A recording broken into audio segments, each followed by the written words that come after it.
And 1.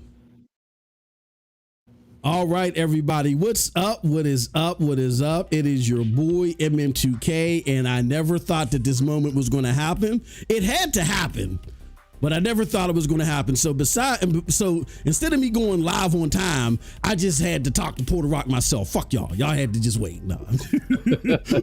Hey, he said, we catching up to the old times, dog. Fact, yeah. Y'all can't appreciate what we was talking about anyway now. Oh, man. We got PuertoRock here. Oh my gosh, I just want to say I am so thankful for you making the sacrifice to come here to our small channel. I've always talked about stop, bro. We go way back with this bullshit. They don't know. We about to tell some stories. They don't know. We go way back, from the MPDs, getting you news from Crenshaw, janitor and shit. Oh man, them days was crazy, bro. Yeah, we was already reminiscing. I'm like, oh shit, this needs to go on the show. Yeah. But PuertoRock, big time move maker in the community, instrumental to me. I told you guys earlier, and again, I'm not trying to butter PuertoRock up, but the community can tell you that throughout time I've been saying, of course I'm thankful to Z for bringing me on and getting my toes wet in the crumb side. But one of the pivotal moments for me, bro, is while me and you was like, battling back and forth over Xbox and PlayStation, when you showed me those are good days, right? Yeah. It's not like that no more, man. Oh snap! Yeah, you know what I'm saying? Those were the moments, right? Those were definitely. Okay. Now the shit is all about salt content and people being expert in gaming that don't play games. You know what I'm saying? It's like. And then we got PC gamers that are trying to get into the foray, and for Xbox, for crying. If you would have went back to 2018, if we would have took a hot tub time machine back to 2018, I would have never thought that we would have saw the goofy type of content that we see right now. So that's why. And again, I'm not trying to shade anybody, but there's so much bullshit out there. Goodness gracious! The fake stuff is crazy. It's on overdrive. Yeah. I'm like, there's no way these dudes believe in what the words they're saying. Exactly. Just like recently I did a video live on Boom's podcast, Double Barrel, and they talking most likely the PlayStation 5 Pro is gonna get canceled for all these weird silly reasons. Like, what is you talking about? Like, it's crazy, bro. It's like, dude, it's like, what's funny? Some topics should not be forgotten, right? Because that's how you grow, that's how you learn, and then you pass on the information to the new generation or to the new gamers that just appeared and stuff, right? Yep. So we all know from the lessons of the PS4 Pro and the Xbox One X that those consoles was already committed years before. Like, the money's already been spent. It's already there. That shit, the train already left the station. Exactly. It's coming, right? You know what I'm saying? So, like, logically, if people kept with that knowledge, they should realize, hey, is the PS5 Pro gonna get canceled, whatever? I think only one person mentioned, wait a minute, that money's already spent. The investment, like, if we're this close, that shit's already built. Rumors is already talking that the dev kits is already out there. That shit's coming. Whether it's a mistake or not, guess what? You can't go back. Like, this thing's already done. And and people don't think of the contracts. Think of the third-party sellers who's gonna sell this console, the distribution. All this stuff is done. Like, they think they planned the whole thing last minute. Nah, all that's done. Everything's it's already, that train already left the station. Like, should we or shouldn't we? Yeah, no. Yeah, why you think? You think that the guys gonna be like, ready to hit a button? No, that thing is coming. That thing is coming. Now, what we don't know is it this fall or next fall? We don't know that. Everybody's assuming this fall because of just like the temperature. We're trying to read the room. And this is the main reason why I think is most likely coming this fall, or the main reason why I know PS5 Pro is real is because, just as content creators, you got those that want to get ahead of the game and they kind of make up shit. Like, they kind of get the word of the rumor and then they just like add their own little flavor. Like, they add their theoretical specs that is probable. They don't go too far out, but they stay generic, right? Generic enough. But then you got those that like to call out bullshit, right? If they have connections, right? and somebody tells them, hey, there's no pro. Like, I don't know where they're getting this from. You know they will make content. Yeah. They'll be out there saying Linus Tech Tips is wrong. There ain't no pro, whatever. But notice none of the tech guys are saying that. None of them. It's because they don't know something's there. Yeah. In one shape or another, all the biggest tech guys that get, the scoop, none of them are trying to fight the claim. The only ones fighting the claim are the Xbox dudes. Exactly. They're the only ones saying no. Yeah. The Xbox guys, how the hell would they know? The actual tech guys that get the leaks, they're not fighting this. They all, even Digital Foundry said it live on the air. Hey, this thing is real. Exactly. I don't know why. And Digital Foundry don't normally say that. But they went out in the air like, yo, this is real. I don't know why you guys are talking about. It's happening. So this thing's real. It's just whether or not, is it worthy? Is it useful? How well? Are we going to get another PS4 Pro, which in my opinion was a disappointment? Did they learn their lessons? That's really what we got to find out. Yeah, the specs are questionable, but all that is a lot, like they like to say, there's a lot of copium out there because there's not going to be an Xbox equivalent. But what does it matter? It wouldn't sell anyway. And I'm not just talking shit. I mean, like at this point in juncture, like if the Xbox One X, which that's part of our history too, where I was on the wrong side of history. Yeah, you remember that one. I got to bet against PuertoRock. During that era. Boy, I was the only dude out there. For that one too, right? You gotta admit, I was the only dude out there saying, yo, that's Slim. Yo, I was David and Goliath. I'm like, David gonna knock out Goliath. Nobody believed me. Oh yeah, dudes bet me. Remember the match? Yeah. Oh yeah. I'm like, D, bet me, dog. I'll try to tell him, don't bet me, bro. Yeah. Because I'm money. This is not a bet. Y'all bugging if you think the Xbox One X is gonna win November MPD. We want games. I was like, but the tax season, it's gonna be tax. And you was like, but it's gonna be even worse. Yo, dude, oh my God, I remember your phone video. I still owe you a game for that one, bro. So you just you want Wukong or some shit? I remember you like PuertoRock. To see what happens is people wait for taxis. I'm like, when the taxes come in, the Xbox One X gonna fly. I'm like, all right. It was like you were stunned. You were like, it's gonna get worse. What are you talking about? I'm like, this is gonna be even worse. Like April MPD. That's what we hyping. Yeah. Oh, that shit was crazy. We was all on hand, but you know what it was? You honestly believe Microsoft was gonna fight, and I agree with you. Yeah. But you honestly believe Microsoft was gonna fight for third-party exclusives. You're right. That was one of the biggest strengths. One, they ensured PlayStation 3 they minimize as much damage from exclusivity. So that's how they got Assassin's Creed, Devil May Cry, Final Fantasy 13, but they couldn't get MGS, right? They definitely got Grand Theft Auto, so they mitigated a lot of the strength of PlayStation 2 and third-party exclusives.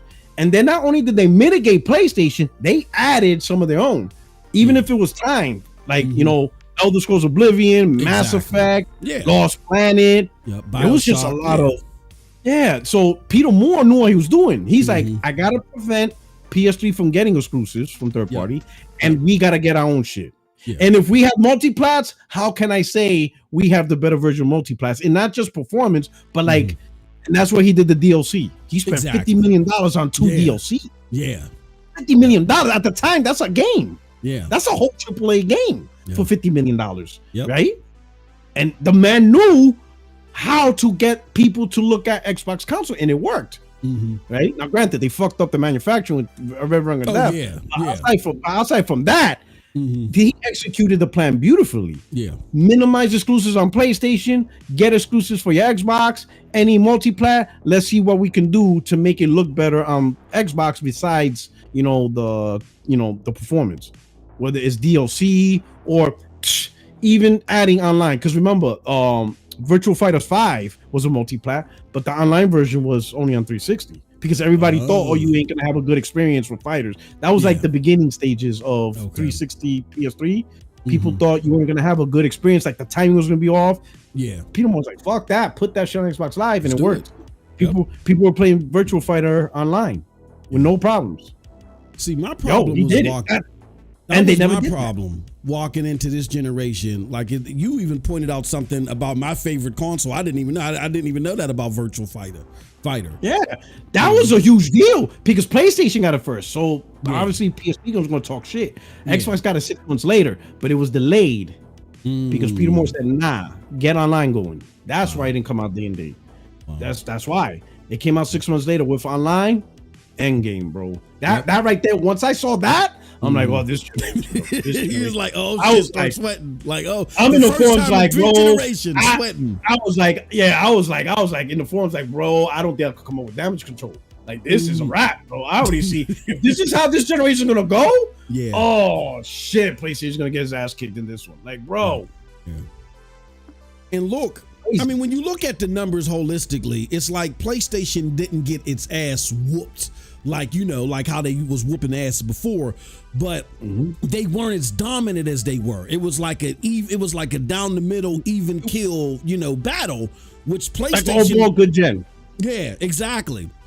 And but Microsoft had to attack on all fronts. They even had to do the sleazy work of releasing a console with a 60% failure rate. You know what I mean? Like, you get like Peter. I love Peter Moore. He's my favorite exec of all time. But you can't sell me the hog shit that they didn't know that they went into the wrong batch of consoles, the batch that they meant to throw out. And no, they knew what they was doing. They just said, look, if you want to take over the living room, Bill Gates and Steve Ballmer, then we got to throw these consoles out and you got to earmark $2 billion. That's just what you got to fucking do. And they did it and it worked in their favor. But it was Microsoft trying to battle on all fronts. See, what I didn't realize, and here this is me making excuses for all my bullshit at the beginning of the last gen, I didn't realize that this dude, Phil Spencer, this was not in his DNA at all. But you knew that. You could see it from the beginning and you're like, this dude he's not going to do anything. What stuck out to you, P, to where, you know, the faithful like me just couldn't see what this dude was all about or what he wasn't about? So I'm gonna say this. So this is I knew something was gonna happen. Like, I knew everything was gonna go downhill in 2016, right? I knew Microsoft started bad, right? 2013, they got a few exclusives, but that was Donnie D. Yeah. Phil Spencer took over. All right, we'll see how things go. Okay. What gave me the inkling that, like, man, this is gonna be bad for Xbox. Like, something's just not right, right? Because was when, believe it or not, when he announced Quantum Break will be on PC day and day. Okay. Right.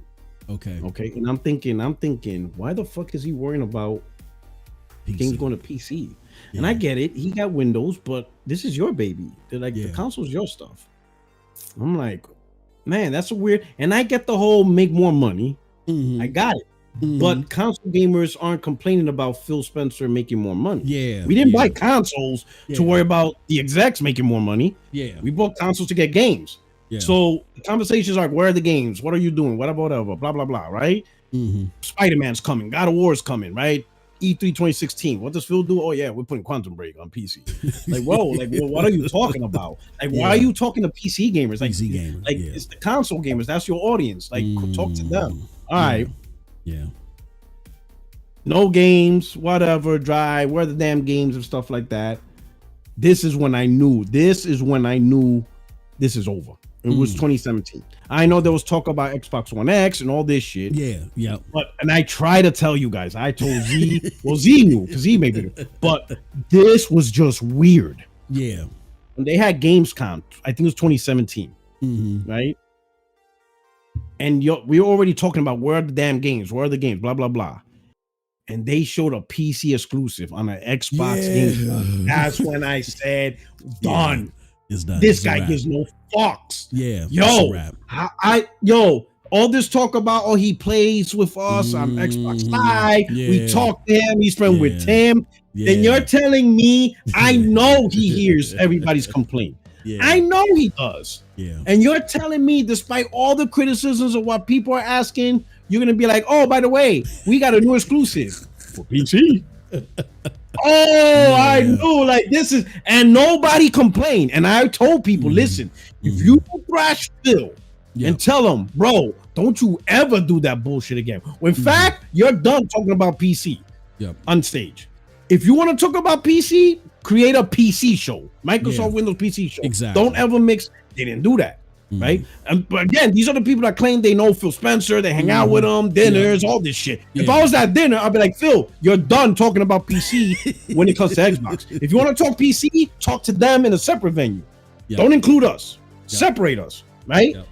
Because after that show, that shit was crazy. It wasn't even called Xbox PC Gamescom. It was just Xbox Gamescom. It was just Xbox. Yeah, it was just Xbox PC exclusive, and that was the only exclusive they announced. The only one. Nothing. And I'm like, if you guys don't curb that shit, for the dudes that talk to Phil, if you don't tell Phil directly, face to face at the dinner table, that you need to cut that out, because that's not Xbox.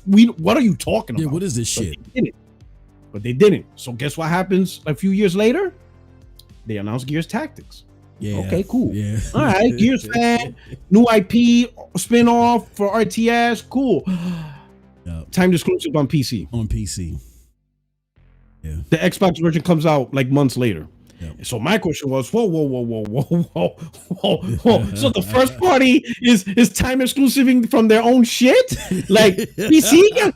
Like, no, why are y'all letting this happen? Xbox community, because the controls is mouse and keyboard. So figure out. I say, even if that was the reason, why did you allow them to make the shit? Don't make the game at all then. Yeah. If you can't put it on console, don't make it then. But that was the excuse. I'm like, all right. The game, the day releases, it had controller support. Yeah.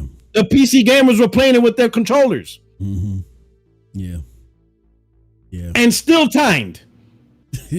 Yo, I was like, bro, if this doesn't want to make you march down to Redmond and burn Microsoft building down, nothing will, bro. Yeah. Like at this point, and they let them get away with it. Yeah. And at that point, that was just snowballed from there. Was that Shannon Loftus? It ain't all about bullets and head kills. And I was like, what is we doing here? What is we talking about? At that point, I knew Phil can do whatever the hell he wants. And it's a wrap. If that was a test run to see he could test the tolerance of the community, that was that day. At that day, he knew, I got these dudes. I could do anything. Yep. And they'll follow my lead. I'm the Teflon Dawn. Stockholm I'm untouchable. Perfect case, perfect textbook case of Stockholm syndrome. Yeah. Yep. That's it. That's when I knew these guys became a cult. Because there's if Sony right now makes an exclusive on PC, and they say, it'll come out on PS5 a year from now, I would be like this. Oh, yeah. Yeah. Like, what? We can talk about excuse that. Me? Like, fucking the PC exclusive or PC timed exclusives. We PS5 gamers will get the game later. Nah, son, we're not doing that. This will be the last PlayStation I will ever touch. Yeah. Yep. Done. Yep. You're not treating that. Yep. Hell no. And that's a major thing that I noticed between the PlayStation and the Xbox community. And again, it's not a shit talking fest, because you guys got to remember, and Geek is one. He's in the chat. He's one of the people that asked me, why you be hopping on Xbox so bad, bro? Like, there's a history here. Pete just laid it out. I don't know how much of it that you caught, but all this bullshit that we're seeing now is bullshit that started snowballing fucking 7 years ago, bro. And it's like, when are y'all going to wake up? Yeah. MM2K was an Xbot. Yeah, absolutely. Not delusional, but he really believed in the brand. The stuff he said made sense from a philosophical point. What I was trying to tell him is that shit ain't real. Microsoft ain't doing that shit, bro. I'm telling you. And he was like, nah. No, just like in 360, the Mass Effects, the Oblivion. I'm like, MM, I get it. You are right. The problem is you're not the CEO. Yeah, they're not doing that, bro. They're not doing that. I promise you. I don't know what they're cooking, but it ain't that. You want that Italian feast? Yeah, they're serving Mongolian. I'm telling you, they're not doing none of that, because if they were, they could have been done that. Yep. As you can see, they're not buying shit, bro. I'm telling you, the MM2K was all about the Xbox. He knew all about the 360. I think the thing was, you thought that they were gonna go back to the 360 strategy, which would have made sense. Yeah, but they didn't. Yeah. Right? It was, in fact, 2017 is when they launched Game Pass. Right? Yep. But obviously, he's not going to come out of thin air. Yeah. All that time, the community's thinking, we're going to get third-party exclusive, we're going to do this. No, they were working on Game Pass. Yeah. That was what they were doing. That's what they were doing in 2014, 2015, 2016. Game Pass. That's it. They were hoping that the Xbox One X would satiate the community. Yeah. The best version of multiplats. Yep. But I told people, listen, once the gen is started, ain't nobody trying to go back to hardware. Yeah, that was another argument. Except for the hardcore. Except for the hardcore will talk about it. But like D-Batch, oh my God, when the Xbox One X comes out, everybody's gonna jump on. I'm like, no. Everybody's gonna trade in their library, right, P? Everybody's gonna trade in their library. They're gonna get their taxes. People already are 10 toes down in the gen. Yeah. The conversation of specs is only for the hardcore and the enthusiasts, which is niche. Yep. They're the only ones that'll keep talking about hardware 2-3 years in. After that, people got their PlayStation. I'm done. Give me the games. Talk to me when next gen comes. Exactly. For now, yeah. And the same thing even now, even with the PS5 Pro, it's the same thing.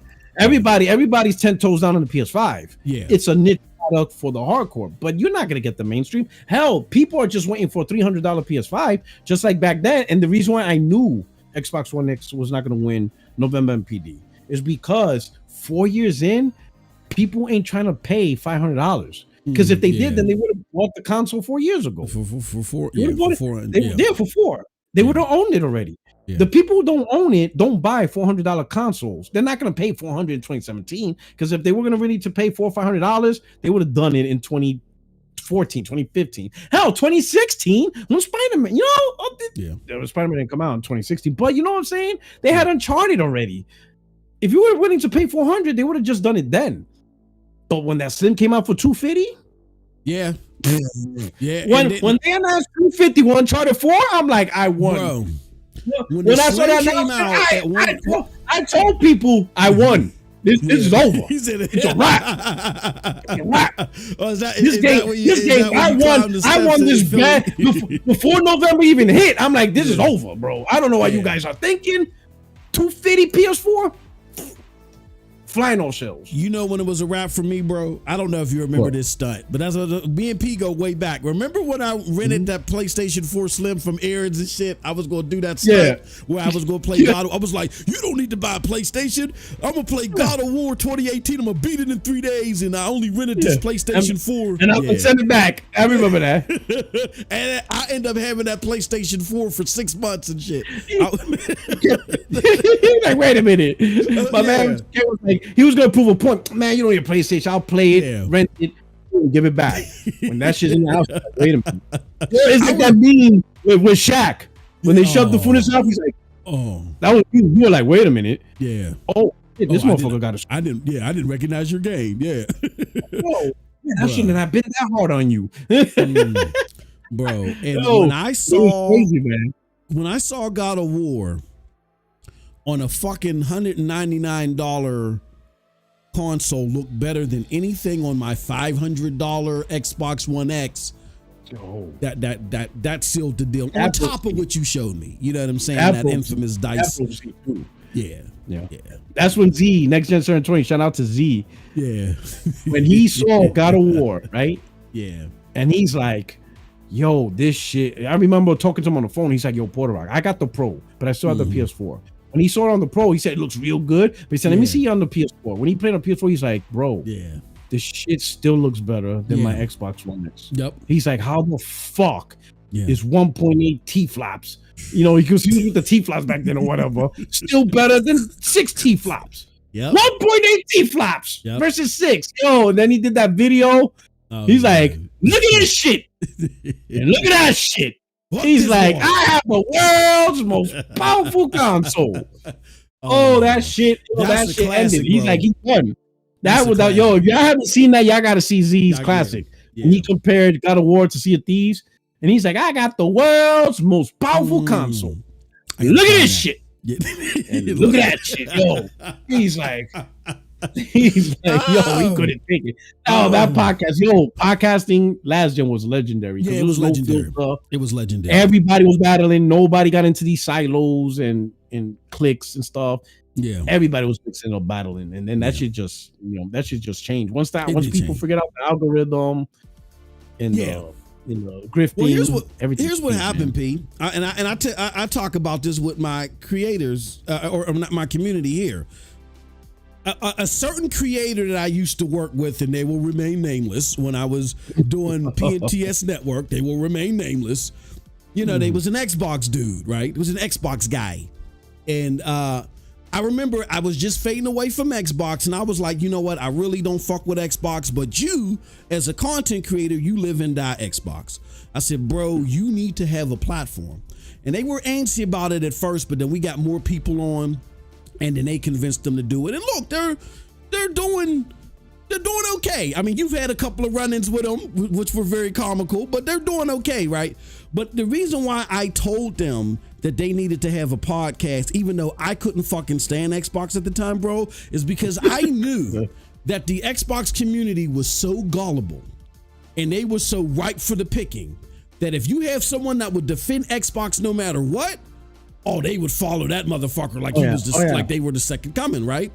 And if I know that as a former Xbox guy, then these quote unquote salt creators that used to be PlayStation dudes, right?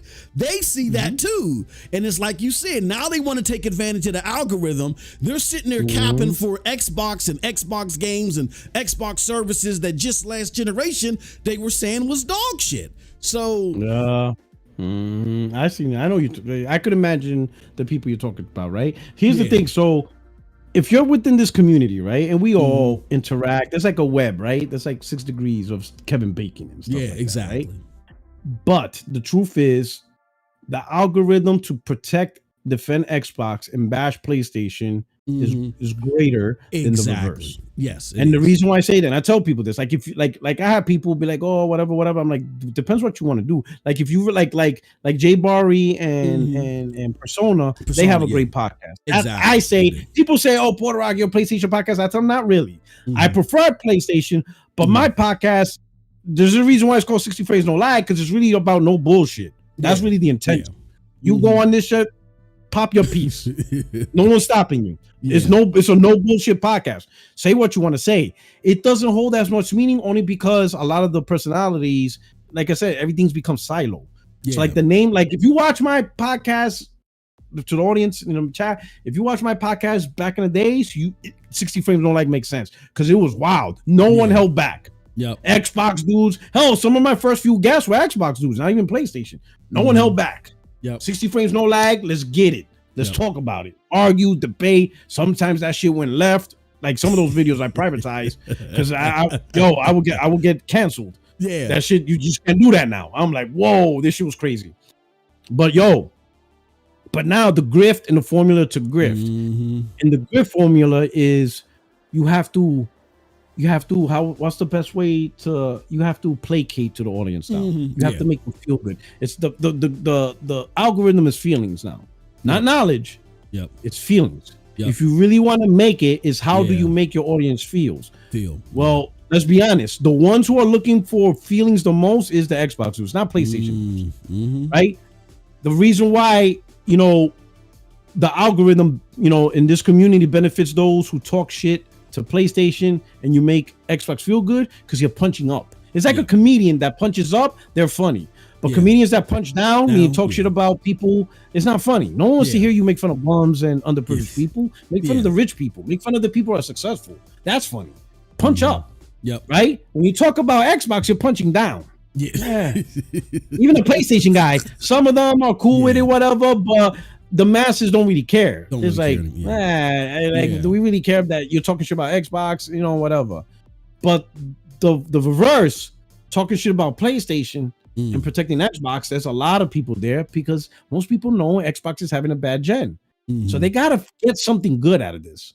So if it's a podcast, hearing other people talk positive, you'll be surprised how that goes a long way.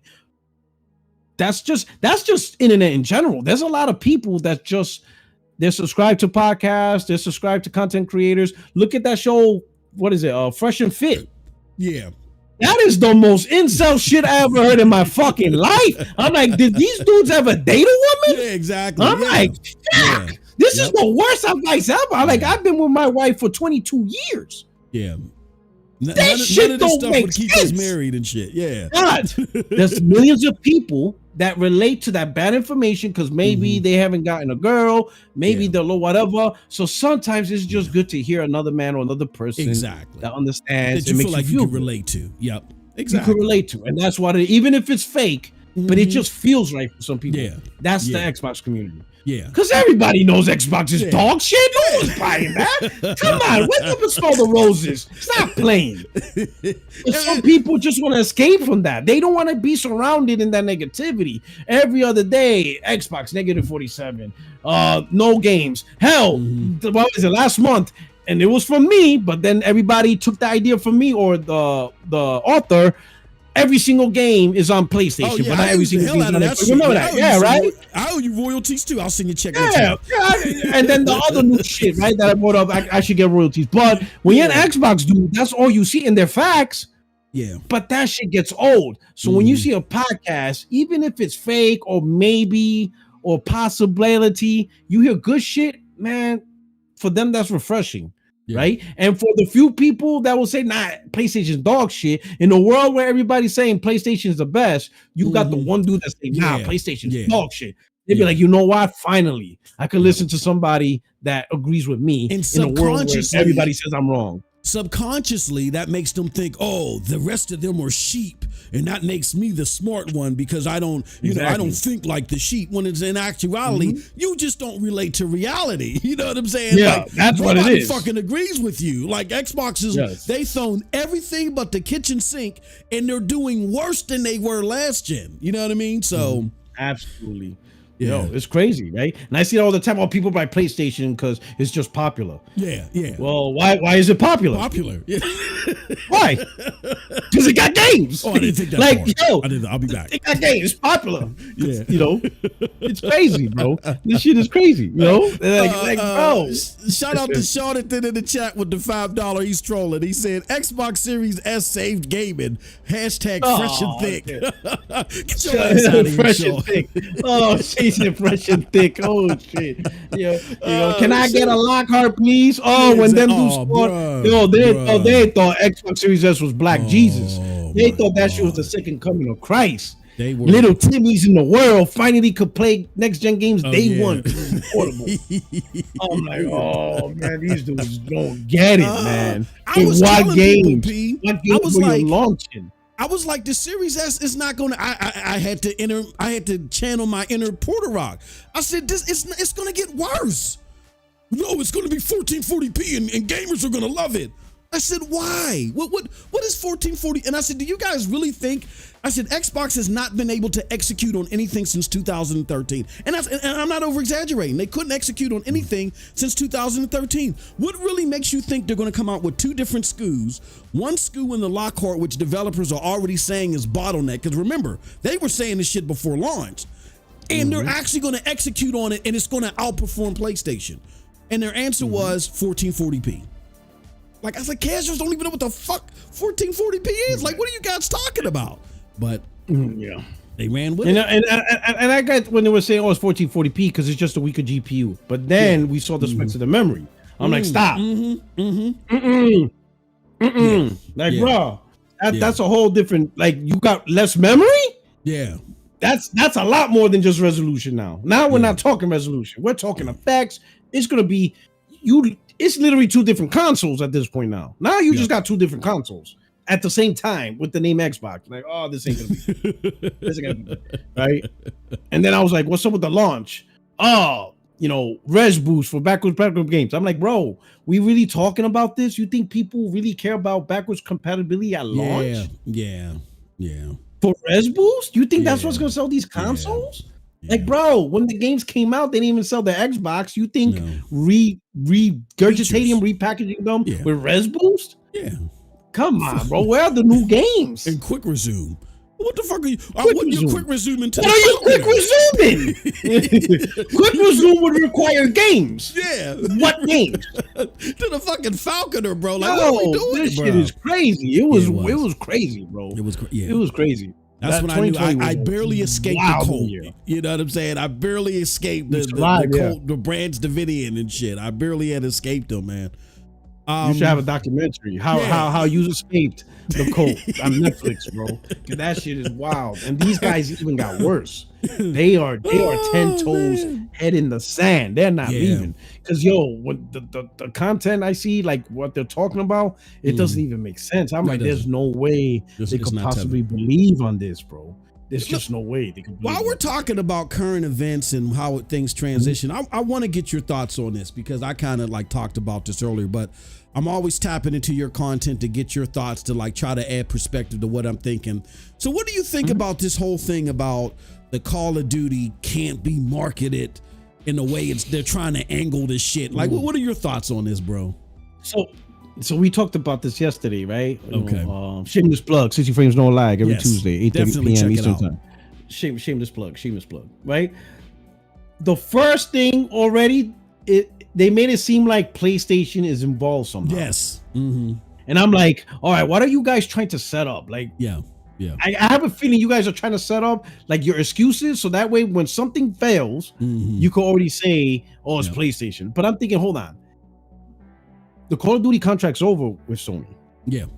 Right? Because that's why there's no advertisement, there's no custom console. It's done. Yeah. So one, if there is any interference, it has nothing to do with the PlayStation. Like how? Yeah. How? This is what's crazy, right? On one hand, they say Sony's is broke. They can't afford nothing, right? You seen it. Oh, they can't afford this. They can't afford that. Oh, Bungie's corrupting them. Oh, they can't sell consoles, so they're broke. It's over. But then on the other hand, oh, Sony's buying everything. Terrible practices, and now they're blocking Game Pass. Yep. Do they have money or not? Like, I don't understand. Like, I don't know which Sony they're talking about. On one hand, they're broke, so they can't do nothing. On the other hand, they got all this money where now apparently Sony paid to block Game Pass. Like, who did they pay? Like, who did they give the money to? Right? And who accepted a check in Microsoft? Like, this shit's crazy. Like, this doesn't even make sense. To me, this is how I see the situation. Okay. Call of Duty is going to lose money. Not enough to ring the alarm. Yeah. But they're going to lose sales. Guaranteed.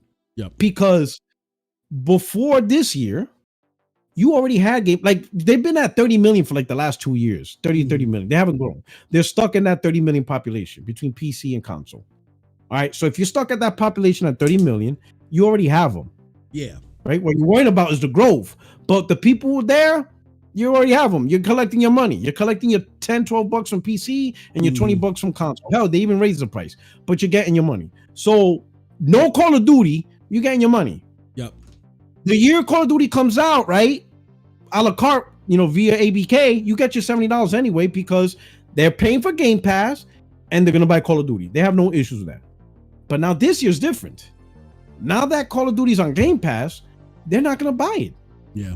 So you just lost $70 because you can't say, oh no, but Game Pass. No, you don't understand. You were already getting, it's like, it would be like this. MM2K.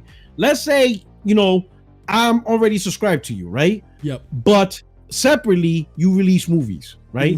So that I go, like in theater. So I'm like, oh shit, MM2K released a new movie in the theater. I'm still subscribed to your streaming service, but I'm gonna go to your movie theater and watch it. So you make money double dip for me from the streaming service and the theater. But now, for whatever reason, you decided to put your movies from the theater day and date on the streaming service. All I'm doing now is, all right, I'm not going to movie theater no more. Yep. You were already getting my money from streaming service. What you did now is you're no longer getting movie money. And that's what's going to happen. Yeah. The people on Xbox, many of them are not going to buy Call of Duty now. Why would they? It's on Game Pass. The thing that they're already paying for, the game is there. So now that $70 that they would normally spend anyway, they don't have to do it this year.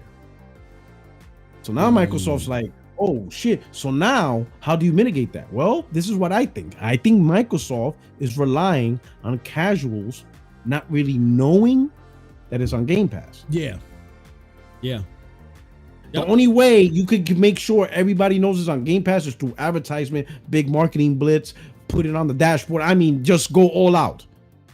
But if you don't do that, you'd be surprised. Yo, I remember, during the 360 days, people didn't know Grand Theft Auto was on Xbox. Yeah. They just automatically assumed PlayStation. Yep, exactly. Yep. There were some games because Sony marketed so hard they didn't know it was even on Xbox. People used to brag about PlayStation games like, oh yeah, PlayStation got this. I'm like, yo, I'm gonna let you know that's what's on Xbox. They're like, yeah, I didn't know that. Don't be surprised if somebody on Xbox, because all they do is play Call of Duty, Madden. They don't watch podcasts. They don't go on Twitter. They just boot up their console, and if the console doesn't say it, they don't know it, right? Yeah. In their mind, they're used to one thing. I buy Madden, I buy NBA 2K, I buy Call of Duty, I buy Grand Theft Auto.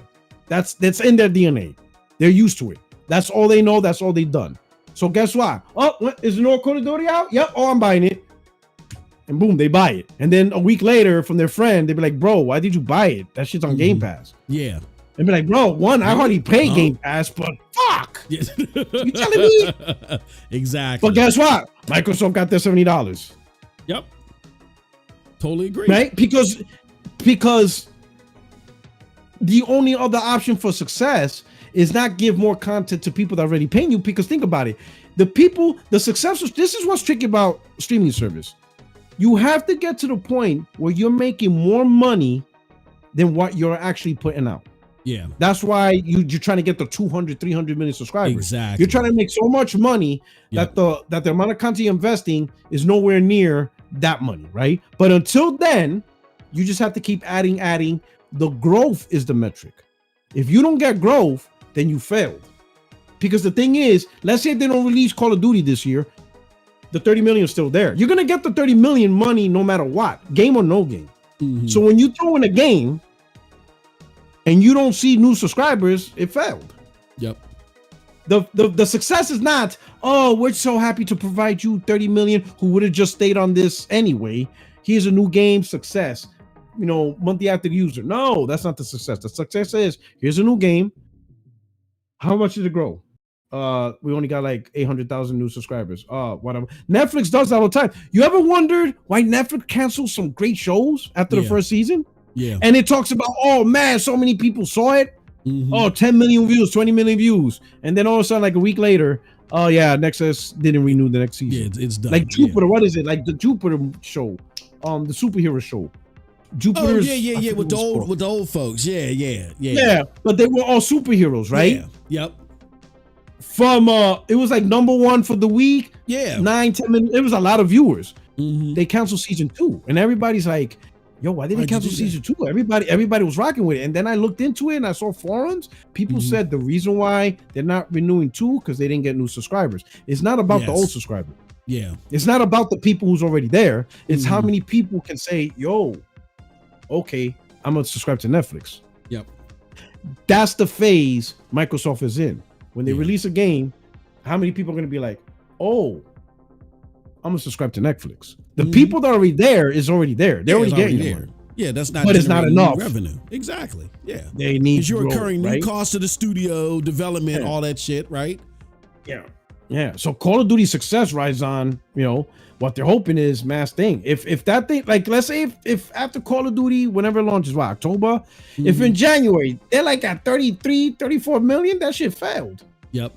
Yeah. Like, what the fuck did you do? And that's why I say, how Satya Nadella likes to put out those dumbass numbers. We had the most Game Pass subscribers on a Thursday after Friends than we ever did. You know what I'm saying? They put all that goofy like, you'll see a lot of that P during these investor calls, but you're not going to see a flat out, oh, we went from 33, like you said, to 40 million thanks to Call It. You know what I'm saying? That's what shows the success. But you don't see those big numbers. Game Pass been out for 7 years. Yep. And we still talking 30-something million. That's crazy, years, bro. That's crazy. crazy. To put this in perspective, day one of Disney Plus, which came out in 2019, 2 years after Game Pass, they won 10 million, and that was US only. Yep.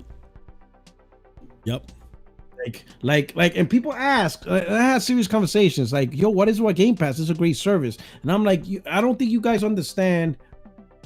I don't think a lot of people in Game Pass understands that. You guys are talking about the philosophy of, oh, look at these 400 games for 20, 15 bucks a month, whatever. Philosophically, that sounds great. But at the end of the day, when you look at this library, what the hell am I going to play? Yeah. at the end of the day, you got to provide the games that people want to play. So it's not so what they try to do is they try to sell you the service. This service is going to be great, instead of saying, look at the games in this service. Look at these big hitters. Yeah. Okay. Netflix learned that real quick, because in the beginning, Netflix was all about just a huge library of movies and all that stuff, right? Yeah. And it was all right. People were doing it, whatever. But it wasn't, Netflix didn't really blow up until they started saying, yo, we're pushing exclusives. Orange is the New Black. Yeah. And all these other shows. That's when people took notice. And we got to keep pumping it out. That shit was just new shit. That was like, yo, this show's dope. This show's dope. Yo, look at that show. Then they started doing movies. I'm like, yo, that's why people tracked it. So it wasn't the Netflix service. It was the content that people say, I'm going to get on this service. Yeah. And I don't think Microsoft has learned that yet. Yeah. Microsoft's got to learn, you got to get the content to make people notice the service, not try to push the service to get people to notice it without the content. Gaming is always about the content. It's always been that. That's how you get people on it. Content. We were talking about this, and we should have probably went live, but I was being a selfish bastard, and I was trying to reconnect with my good friend, and I said, "Fuck y'all." So me and PuertoRock was like talking a good 15 minutes about like the business side and the content side and the quality narrative versus just bundling a whole bunch of shit together. Well, we got to understand is what makes Satya the rock star CEO is the Microsoft software suite of, you know what I'm saying? It's not the quality of it. Excel ain't 1,000 times better. It's just a bundle of the whole suite. And so he brought that approach to Phil Spencer, which I don't really blame. I mean, Satya's done some goofy shit, but Phil was supposed to be the subject matter expert, PuertoRock, that goes, all right, I see what you're trying to do, Satya, but we need great content like this added. And we need great, he's the subject matter expert on games. But when you have somebody that says, and I'm not picking on him because I know this is old, but it tells you the mindset that he's in. When you have someone who's asked about the state of Crackdown 3, and he says, I can't wait for it to release. This is the game that Xbox gamers deserve. Like, you're never going to get the quality and content. Never. Yeah, when that game came out, I was like, oh, man. I was like, this can't keep happening, man. Bro. Like, you gotta stop the bleeding, bro. Get a tourniquet, tighten that shit up. Yeah. I was kind of lost. Crazy.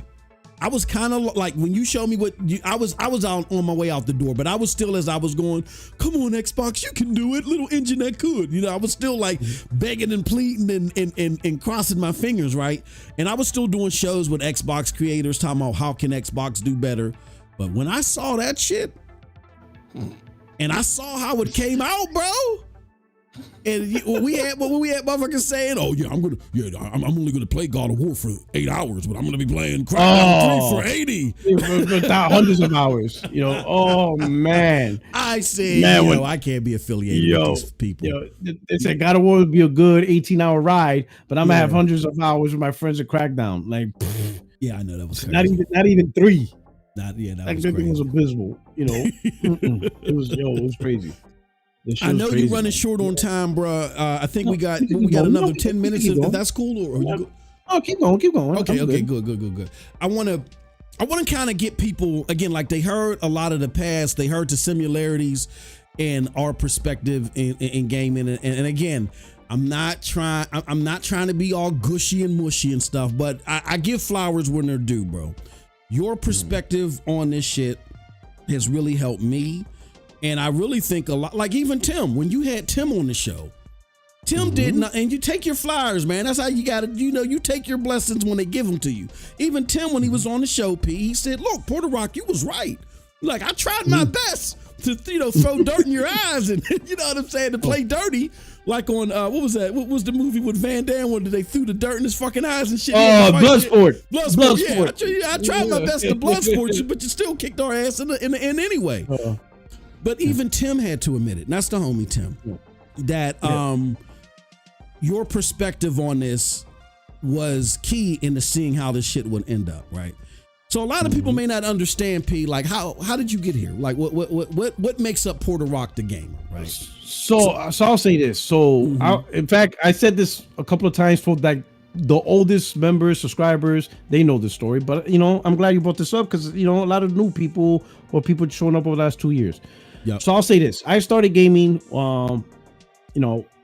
Well, my first console was actually the first console that I played was actually the ColecoVision. My uncle had it. Same here. I remember to this day it was so transformative because I seen the little bullshit. You remember the little bullshit Mattel games or the little handheld games where it's not even a graphic. It's like a painting, it's like a black outline. The ball. The black outline's not graphics. It was like a sticker and you just move the ball. So I used to play all those. I used to play a little mini arcade with Pac-Man, and then I used to play the arcade. You had them too? Oh, yeah, and Q*bert and shit? Yeah. Oh, man. Yeah, Q*bert. All right, so the arcades. So my life in gaming was those little things. Yep. My first experience of a console at home, I remember I was visiting my grandma, and this was like during the holidays. I think it was Christmas or something. I can't remember, but everybody's there, and my uncle, my aunt's husband, right, Uncle Eddie, he brought his console for everybody to play, and it was the ColecoVision, right?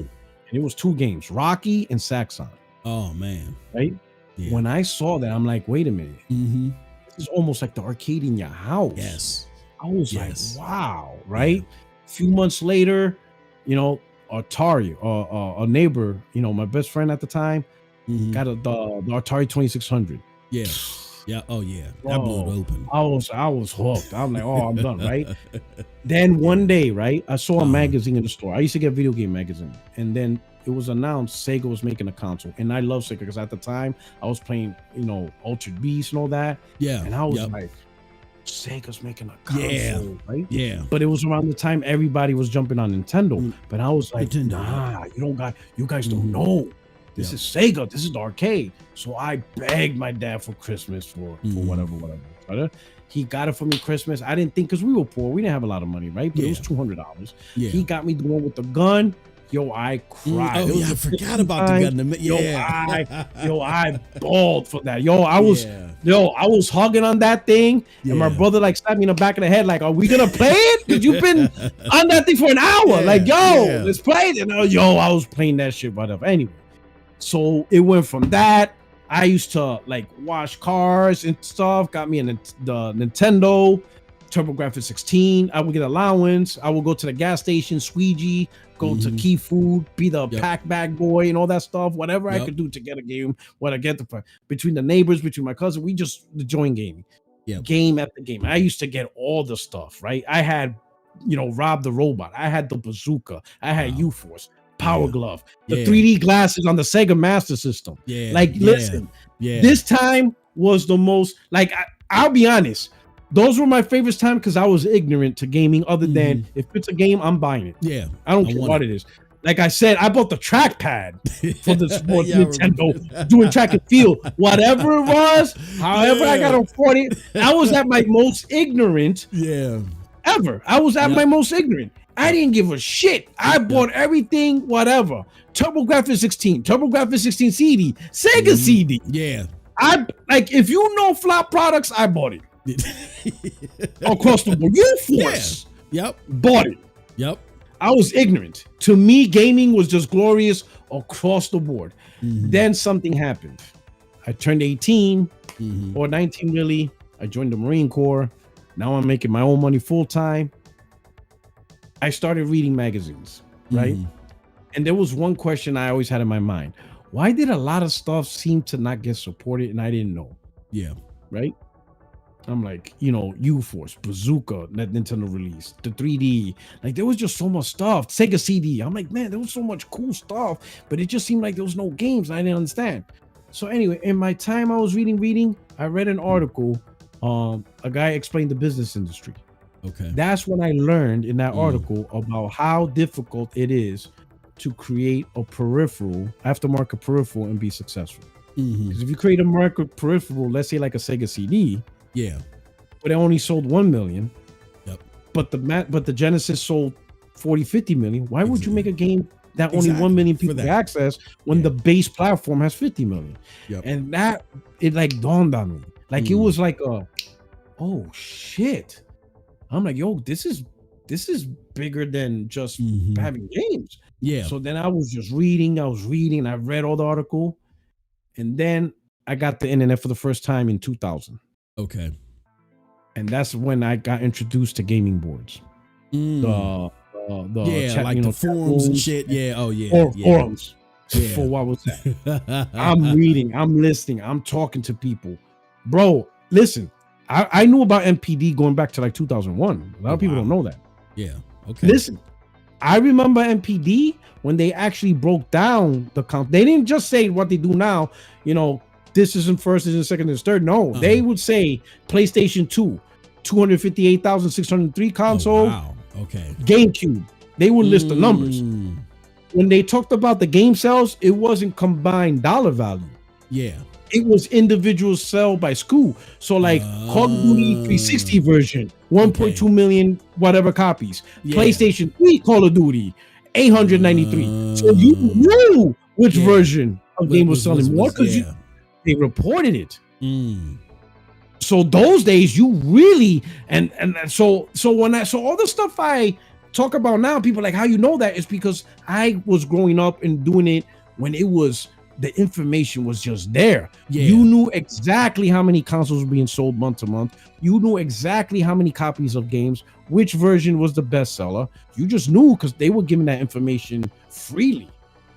And back then, developers didn't hold their tongue. You didn't have to. Yeah, you didn't have all that. Yep. Yeah, you didn't have, cancel culture. Yeah, exactly.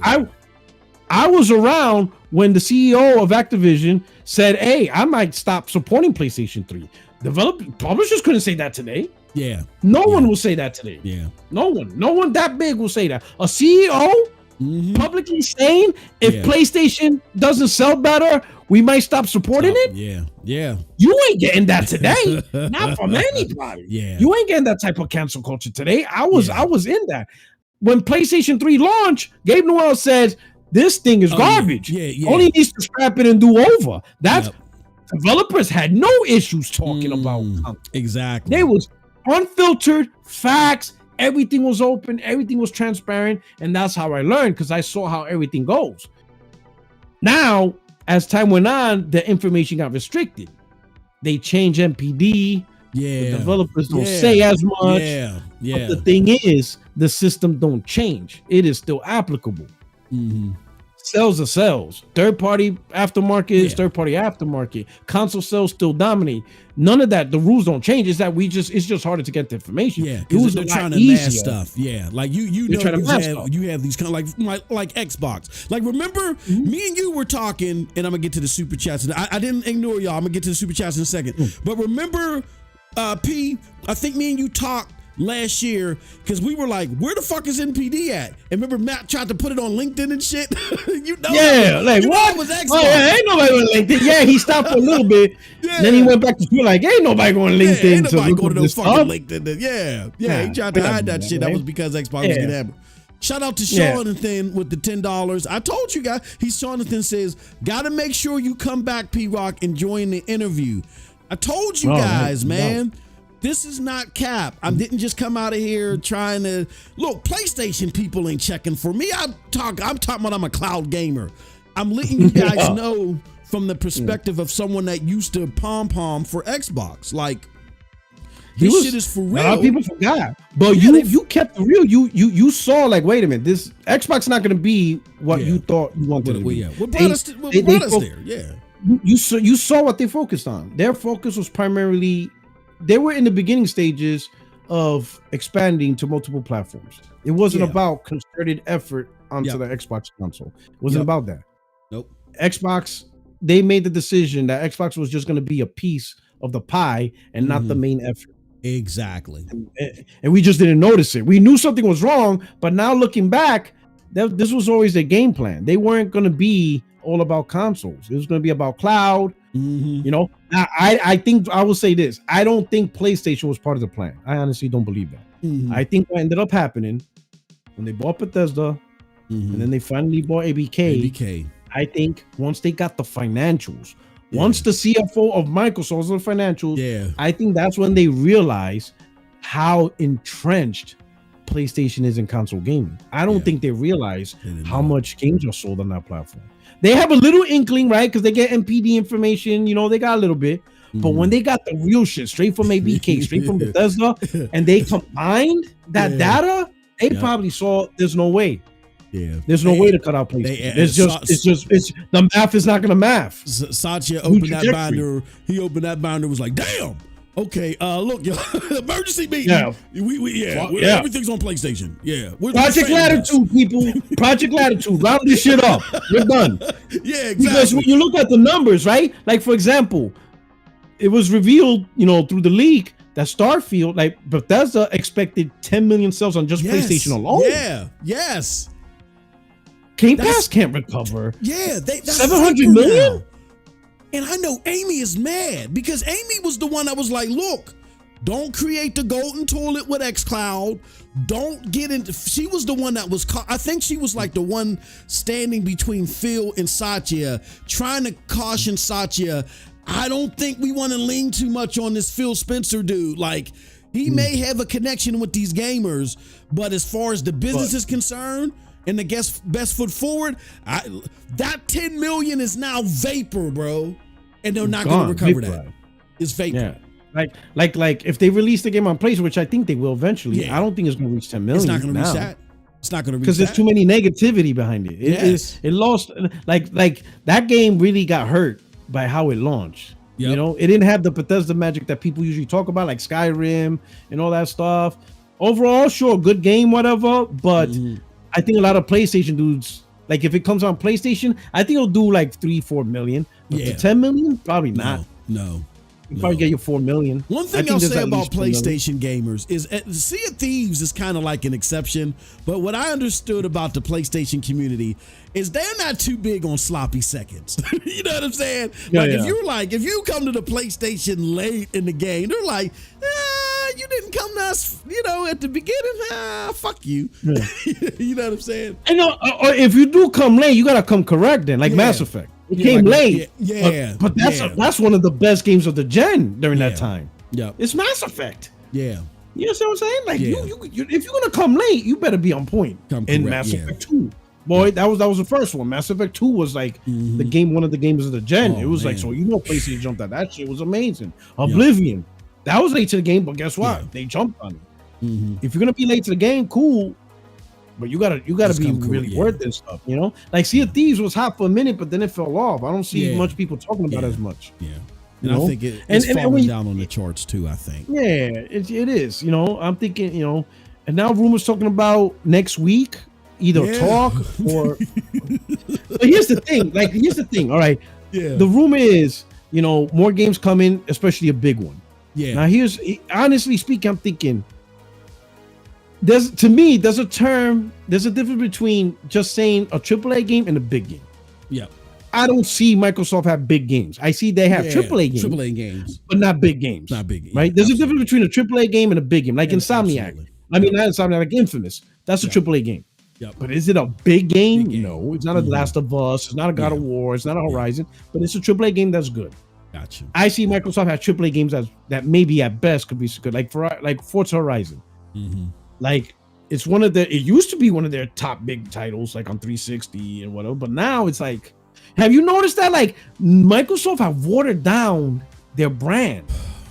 Like the brand went from what you would put like Halo. Halo was like an S list. Halo 3, you couldn't say nothing about that game. Yeah. That shit was the top to the top. That shit would stay on NPDs. You know what's crazy? During that time, like I told you about NPD, you would actually see Halo 3 sales compared to Call of Duty sales. Yeah, and it would just stay neck and neck for a long time. Yeah, you would see it, right? Yep. So Halo 3, you couldn't tell Halo 3 nothing. Forza Motorsport, that shit was the king of races. But now it's like who's really talking about Forza Motorsport? Who's talking about Horizon? It's like Microsoft really watered down their titles. Yeah. Would you say Halo today is an S tier game? Oh fuck no. Halo's an afterthought. No. Halo's an afterthought. Halo is vegan mac and cheese and shit. It lost its luster, man. Yeah, it did. It's like, can it get it back? Maybe. Who knows? But right now, even Forza Motorsport lost its luster. Horizon lost its luster. Like almost every game that was prolific, like that was like the top 3: Halo, Gears, and Forza. Halo, Gears, and Forza. Now it's like, who gives a shit? Maybe Gears can do something. See, I don't know I don't know, P. And I don't know if Gears could do something. No, I don't. I know they're trying to go back to the gritty, which I like. Hopefully, they could go back to that. Yeah. Well, I don't know if they're going to be able to handle that. Like, who is going to oversee that project and make sure that it hits on all the right angles? You know what I'm saying? Ferguson left, right? Ferguson is gone. You know what I'm saying? Yeah. Like, Cliffy B's not there. Yeah. I don't know who's going to, and like, if I was Microsoft, I would have called Cliffy B a long time ago. Yeah, I'd be like, Cliffy, listen, bro, we'll put you in charge of 343. Do the fuck what you want. I won't even. We're not even gonna. We're not even gonna. Let's forget lawbreakers, man. Let's just yeah. But here's the keys. Gears is yours. Here's a check. Do what you got to do. Bring that shit back. Here's the problem as I see it, and you tell me what you think. I think, when you have a flagship platform or a flagship game, then the executives and everybody coalesce around that brand or that game to make sure that it's hitting on all cylinders, because they know the direction, they know the audience, and they know how the game should look or feel. This may sound fucked up, but I really don't think that when it comes to quality, Phil Spencer has a clue. So they don't know what direction Halo should go in. They don't know what to do with Gears. They didn't even know how to pinpoint what the fuck was going on with Redfall in order for them to say, nah, maybe we shouldn't launch this thing. Like, they have no idea.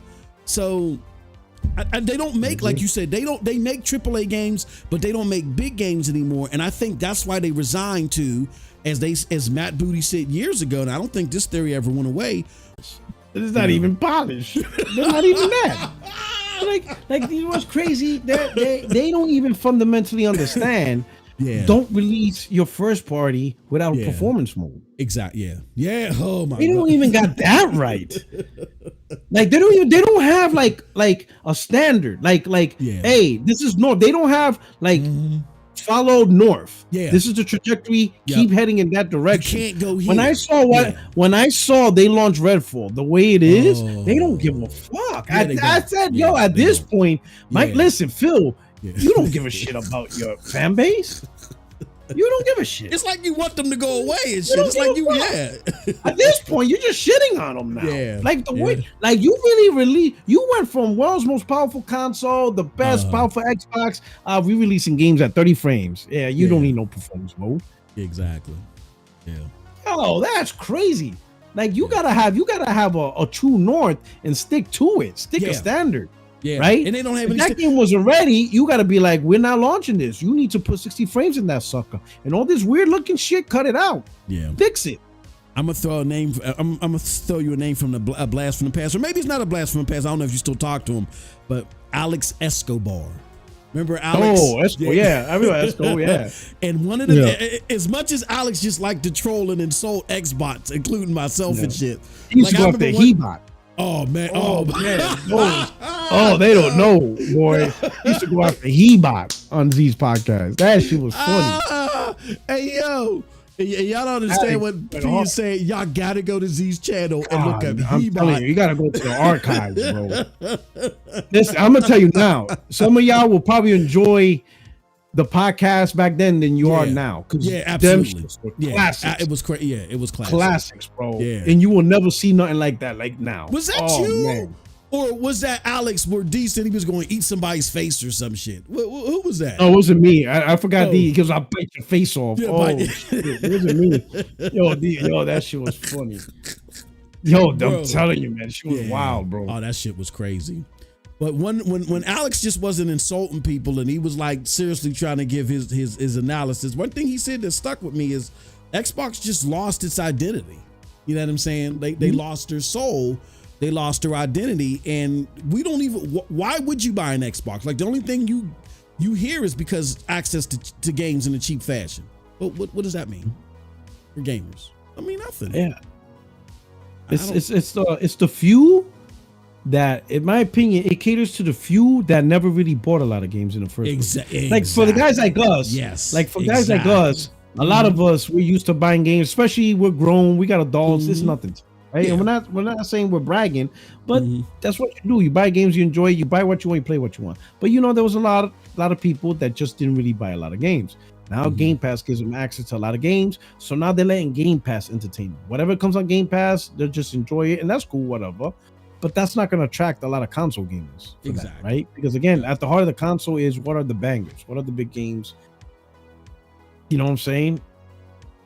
And Microsoft's not doing that. They're just pushing. Hell, if anything, Microsoft creating commercials that says you don't need a console. Oh yeah, which doesn't make sense. Like, what's the identity? Yeah, like, where are you trying to go? Like, imagine McDonald's says you don't need to buy a Big Mac, then I won't. Yeah, you don't need to eat. Like, what kind of marketing are you trying to do? You make a product while not telling people at the same time you don't need the product. You don't need to That's indulge not in it. Who is your advertising team? Exactly. Only has cloud, but you don't see them talking about no console required. Exactly. Like I'm gonna share something with you, PuertoRock. Like in Xbox, this doesn't make any, because you hear a lot of people say, well, it's because they're trying to promote the cloud. One of the better cloud services, if not the best, is right now is GeForce Now. I've had the luxury, like as soon as Stadia died, they were like, ring, ring, hey, MM, what are you doing? You know what I'm saying? And they actually had a meeting with a bunch of us, and they was like, this is not NDA, so you can share this. They said, look, we love the prospects of cloud gaming, and we love what it might do decades from now. But please do not be confused. Our number one business is hardware. We first and foremost want you to buy hardware, and if for some reason you can't buy the hardware, then you can do our cloud gaming thing. So that's our identity is hardware. They make that abundantly clear. So even they, who has the most impressive cloud gaming service, even they are not on this kick of, well, you don't need a graphics They want you to card. buy that GPU. Yeah, they want that. You're going to get that 4090, motherfucker. Yeah. You're going to get that GPU, right? Here's the thing. So I talk to guys like that, right? They're like, you got to understand, PuertoRock, they're trying to grow their cloud, whatever. And I'm like, listen, from a philosophical level, I get it. From a reality perspective, why? Yeah. No one cares. Yeah. Why are you promoting something heavily when no one cares? No one cares. The one thing that you have, make people care about that. You're creating it. You're building it from scratch. You're putting it together. Put all your energy on your console. The cloud, listen, okay, got it. You can play games. And no one cares. Bro, we got Luna Stadia. All right. We heard you. Like, yo, it's like people would be like, yo, try this out. You tell them, nah, I'm not interested. Yo, you take a bite, dog. No. I'm not hungry. You just gotta take a bite. I'm not hungry.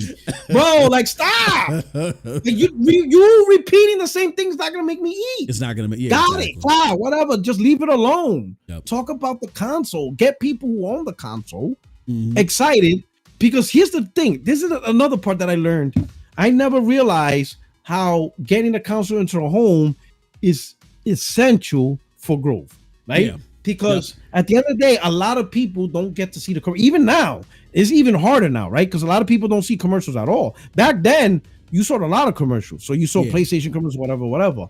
But still, even with that, what was pivotal was simply walk into your boy's house and you'd be like, yo, what's that? Oh, that's my PlayStation 2. Oh, it plays DVD, and check out this game, Grand Theft Auto. Oh shit, I gotta go buy that. Yeah. The console sells simply by being in somebody else's house. Exactly. Yeah. Right? You visit somebody's house that has a console. Oh shit, and then that's just like an avalanche. It just keeps going. If no one's really buying a console, that means it's not really in anybody's house. Exactly. Yeah. Which means no one really has it. Which means you walk in a house, you're not gonna see an Xbox. Yeah. Because no one really has it. Yeah. They're like, yo, what's that? That's a PlayStation 5. Oh shit. And that's a great point. Games, Spider-Man. That's a great and point. That's the thing. So it's really important to start building that avalanche, because when people starts coming over, like the people that, after a while undecided or they waited a bit, once they see it, they'll be like, yo, I definitely gotta get it. That shit is dope. That's an important part of the growth, right? Getting in the homes. Because you got friends. People will just, even when you're not playing, they'll look, yo, what's that? Oh, that was my PlayStation. That was my PlayStation 2. You don't know about that? Well, check this shit out. What? Yep. And people, but if you walk in a house and there's no Xbox, and there's going to be no conversation about Xbox. Exactly. Yeah, you're right. Because can't have a conversation over something that's not there. That's vapor. Or something conceptually technological, because it's not going to relate to people. Like prime example, I told you about my brother and how he fell in love with Stadia at first until he realized there wasn't no games, and he went back and got his PlayStation. That's a good 4. part. Yeah, because that story, you introduced one thing. Your brother wasn't into it until he saw you play it. Yeah. So the conversation. Yeah. Oh shit. Okay, I'll try it. But the problem with Stadia is they didn't sustain themselves with games. Yeah. Gotta have the games, man. And he just turned away. That happened last gen. You know how many? There was a lot of Xbox One dudes that started out with Xbox One, and they just got tired. Exactly. They picked up a PS4, and they never went back. Never looked back. They said, "Oh hell nah, this is what I've been missing." Yep. That's what happens. Yep. It didn't get sustain itself.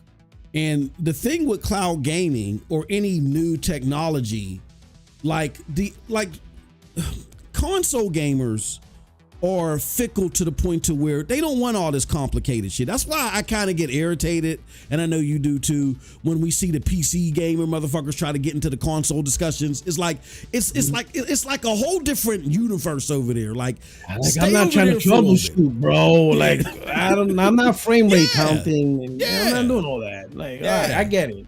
Best PC, I get it. I get what you can get as the end result, but like it's too much. I just want to plug and play, right? So even if I do, like my brother, he's a nerd. You know what I'm saying? IT specialist, he's a nerd. So something like that would tantalize him. But my friend, I had another friend who's not into this shit at all, but he likes to play Madden and shit like that. So when I was talking about Stadia, he wasn't even trying to hear me. He'd be like, "Oh, okay. Well, how was the weather and shit?" You know what I'm saying? Like, when he walked in my house and saw my fucking PlayStation 5, he said, "Oh, what's that?" And I said, "That's my PlayStation 5." He said, "Oh, boot that motherfucker up. Let's see how it play." You know what I'm saying? Yeah. And he went and traded it because he had an Xbox Series X, but he was just playing Madden on it. Traded it. I said, "Bro, you got to look at this Horizon Forbidden West and shit." You know, oh shit! Traded that motherfucking Series X in. Got him a PlayStation 5. You see what I'm saying? He ain't gonna go back because Microsoft's not doing anything to get him back. So he's gonna be like, Oh, he's even though all he's playing is Madden. It's like, I mean, they'll play Madden, but once in a while, Spider-Man drop, Wolverine, and he's gonna be on it. Yep. You know, I had a buddy. I was living in North Carolina. This was around 2007. He had a PlayStation 2, and we were playing Madden all the time, man. I remember, right? He actually helped me get good in Madden because he used to be a defensive end for the University of Kentucky. He actually showed me the defensive schemes, what they mean, cover 2, cover 3. So my Madden skills got much better, stuff like that, right? Yeah. But that's all he really played. But when God of War came out, bro, he was on it. I couldn't get him off it. Yeah. When he saw me play and I bought it, because I was doing, he was the casual. He played Grand Theft Auto and Madden. Yeah. When he came to the house ready to play Madden, he goes, "Yo, Mark, you want to hit the sticks?" And then he's like, "Yo, what the fuck is that?" God of War, you never played this shit? Yeah. He's like, "Yo." I'm like, "Yo, this is part 2," because I had part 2. And he's like, "This is part 2. You ever played part 1?" He goes, "Nah, I gave him part 1. I'm like, play that shit, boy." He beat that like in 3-4 days. I didn't play Madden with him. Like he was not getting off it. Yeah. And then he's like, "Yo, you done with part 2?" He was ready, bro. He was ready, bro. He was ready with that. That God of War, boy. That shit, yo. You know what I'm saying? So then, so you have the guys, and you got guys who are gamers, but it's one game, and that's their game. Yeah, exactly. And that's okay. Exactly. Yeah. But that's fine. Once in a while, a game comes out, they're like, yo, what's that? Exactly. What's that? Yep. And they'll play the shit out of it. And the thing about it is that's where PlayStation and because you hear a lot of here's another question for you. And tell me when we're running out of time, because I'll keep you here forever, motherfucker. You know what I'm saying? I know. King Trash and shit. Yeah. we'll be here till midnight. Yeah, for hours. But I always hear this, and this irritates me too, because these are people that are trying to wood buff for Xbox, and they don't understand the business. How is there 60 million PlayStations but only 18 million God of Wars? Ain't that a failure? You know what I'm saying? Like, what are your, if you had to break that down to somebody to help them understand why that's a stupid approach, what would you say to them? Okay, so this is what I explained, right? Yeah. Success is not based on ratio of game sell to fan base. It's never that, because you'll never see a game. So there's rarely, if any, ever games that will be like 50% ratio to the audience outside of Nintendo. Unless you're talking, outside of Nintendo, right? And even then, a lot of the games ain't 50%. It's only the chosen few, like Mario Kart. Even then, they're few, right? Yeah. Okay. The success of a game is the budget and how many sells. Most games, even most multi-plats, do not sell 10 million. Yep. Right off the bat. Yep. If you look at all the majority of them, look at Alan Wake. Yeah. It's still not profitable. most multi-plats do not break 10 million. 10 not million. Even close. Yeah. Majority, you'd be lucky to get 2 or 3, even as a multi, right? So when you got a PlayStation game by itself reaching 10 million, that shit's a phenomenal success. It doesn't matter if, let's say, to put it this way, this is what I try to tell people.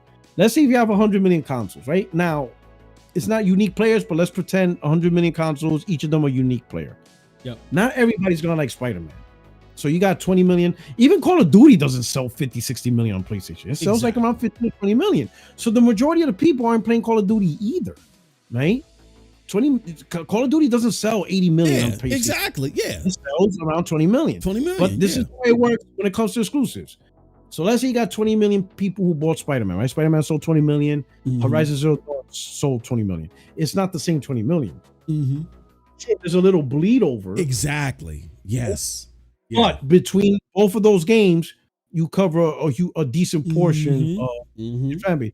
And you throw in God of War, which sold almost 20 million. Yeah. It's not 20 million that bought Spider-Man or right. So what you do is you created a big variety that covers the entire fan base. It's just not the entire fan base is playing the games. Some people don't like God of War, but they love Spider-Man. People, I don't play Gran Turismo, and that game sold like 8-9 million. I don't like racing games.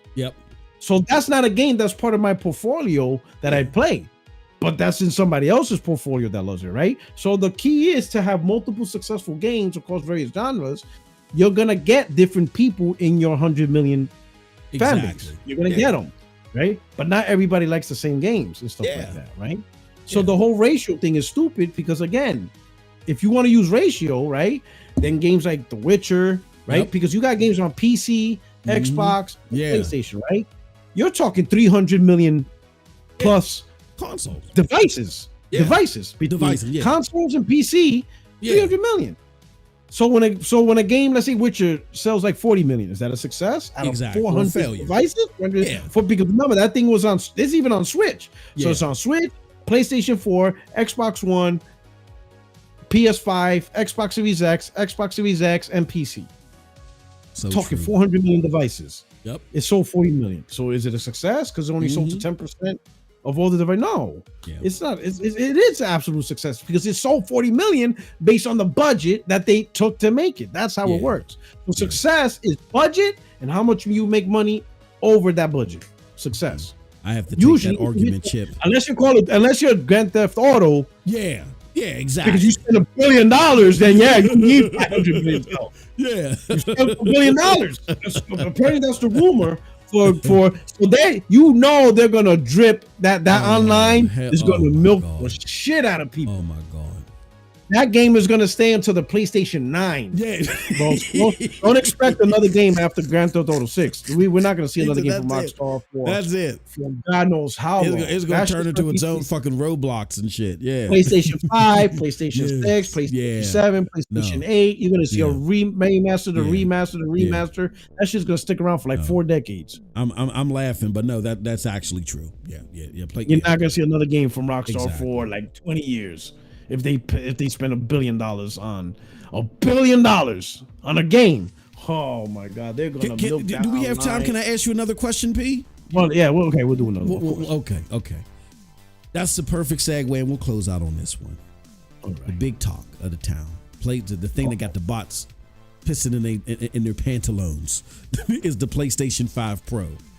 Ooh. What are your thoughts on this? Like a lot of my co-host here, Cold Blood, he couldn't make it because he's out in Germany, different time zone. But shout out to you, Cold Blood. Nice. He's not too optimistic about the PlayStation 5 Pro and its capabilities. I, as a cloud gamer, I feel like I'm a little bit in more tune to what this PSSR could be capable of and why they would be releasing it early to train the AI and machine learning. So I'm a little skeptical, but I'm more hopeful than skeptical. What are your thoughts on the PlayStation 5 Pro and its ability to possibly play a game like Grand Theft Auto 6 at 60 frames per second where other base platforms may not be able to do it at launch? So that's a challenging question for me, right? Because right now we have the rumored specs, and I would like to think that they're trying to get better frames and better settings. I would like to think that they're not going to repeat the same mistake with the PS4 Pro, which is just pretty much a resolution bump. And that's pretty much it, right? I would like to think they want a console to handle more demanding games, better settings. Use the pisser technology, right? Similar, no different than DLSS. So that way they can capitalize on getting better frames. So that way the user, just like DLSS, you could get higher settings and higher frames, right? By not trying to max out native 4K. So you get all the benefits and bells, right? So I would think the pisser, that's what you're trying to do. Now, I would like to think that's what they're trying to do, because just by right of creating the pisser, PSSR, right? Because you have FSR, so you already have something similar. But I think this is what I like about Sony. They are still in tune to the console. So they're like, listen, AMD, cool. You got a generic all around, something that could be used on PlayStation, Xbox, your native cards on PC, and even some NVIDIA cards. But that's generic. We want to build something unique that can actually be tuned to our console and get the most out of it. So that's why I think Sony is creating the PSSR.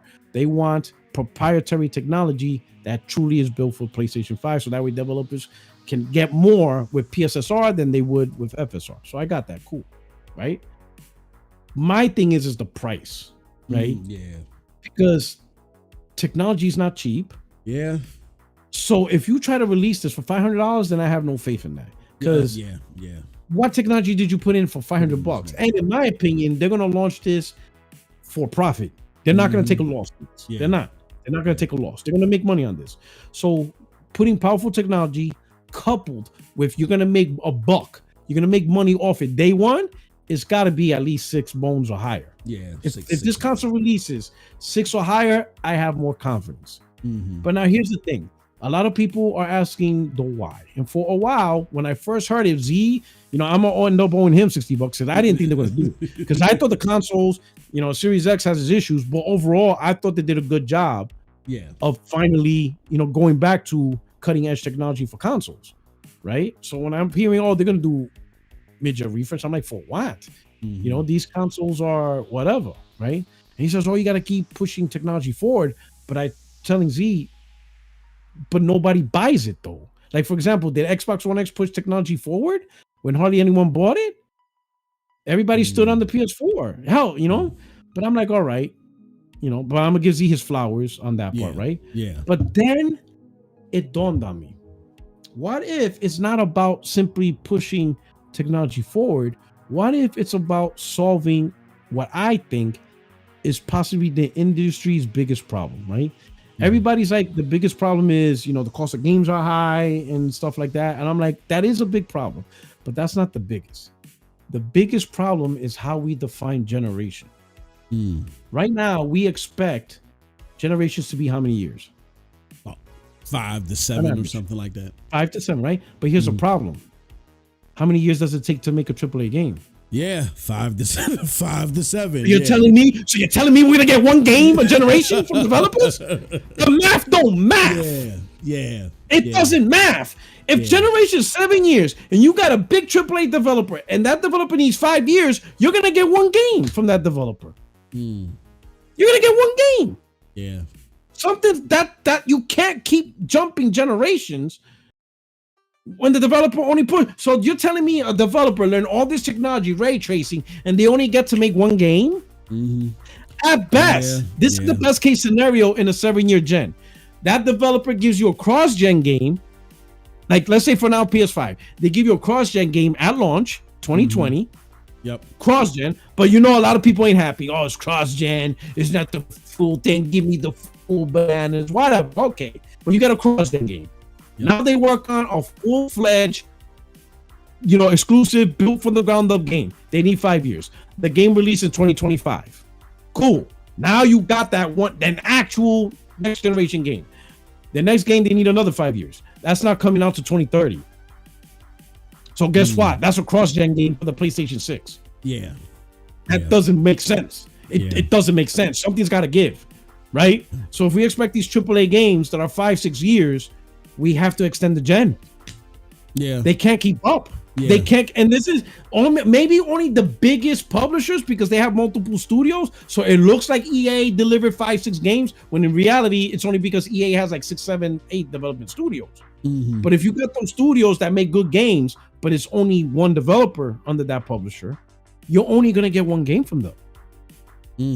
That's it. That's all you're gonna get from them. And then when the new console's out, oh yeah, all this new technology, and they're like, "Fuck, we just learned the first one." Yeah. Now you brought up this new shit, AI, Tisser.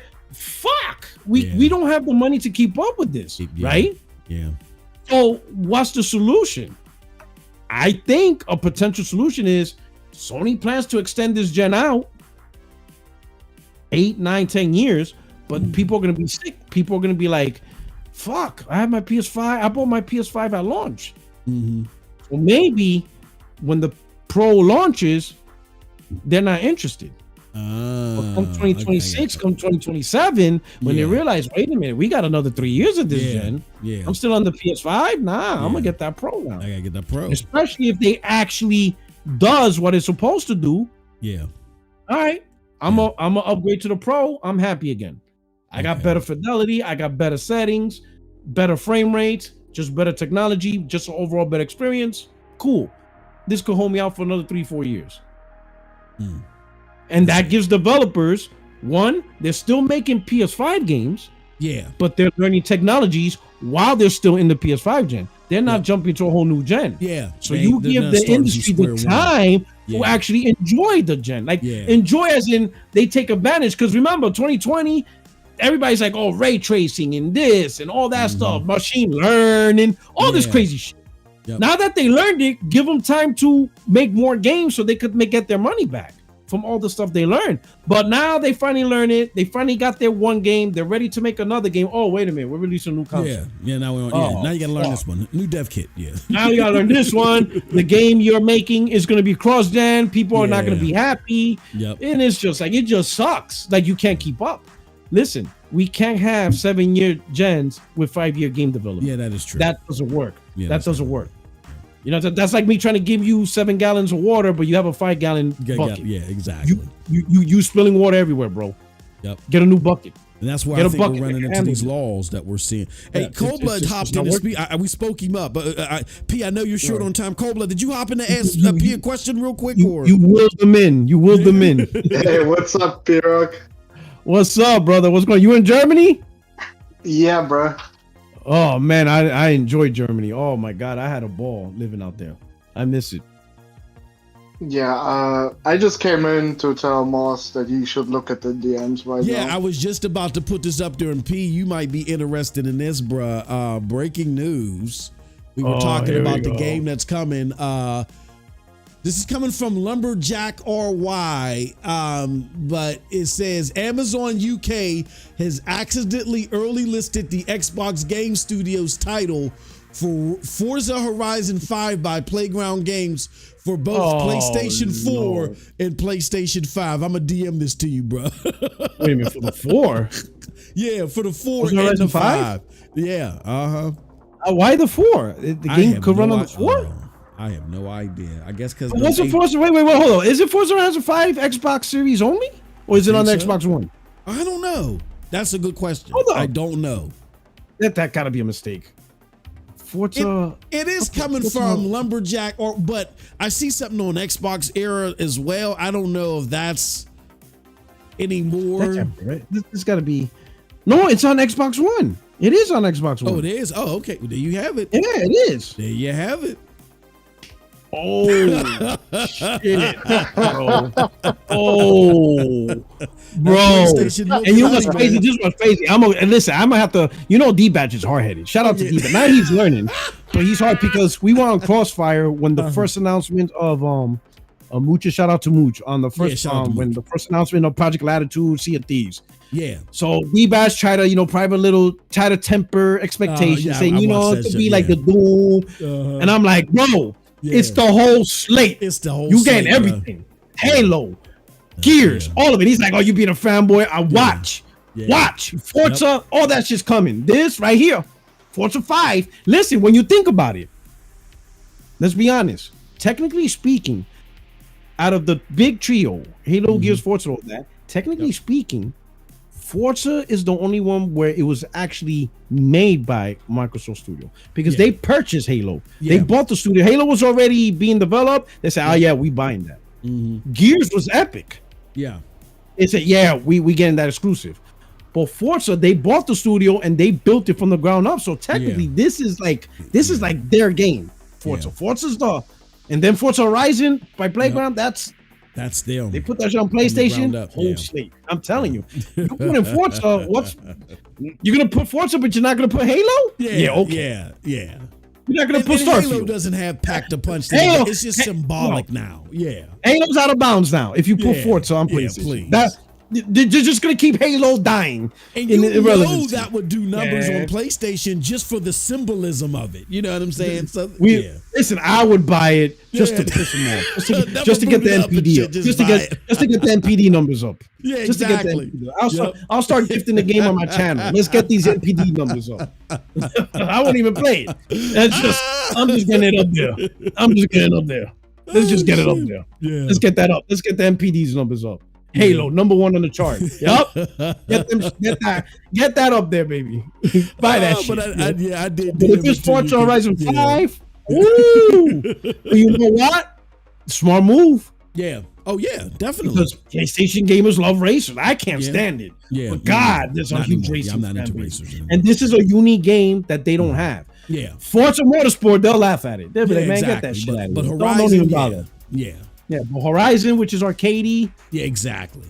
Yeah, they'll love that shit. Yeah. Oh man, that's gonna be. Yeah, I know you had fun with that one. Yeah, where's D at? Yeah, I remember D from that podcast. Oh man, you're just hating, man. You're just hating.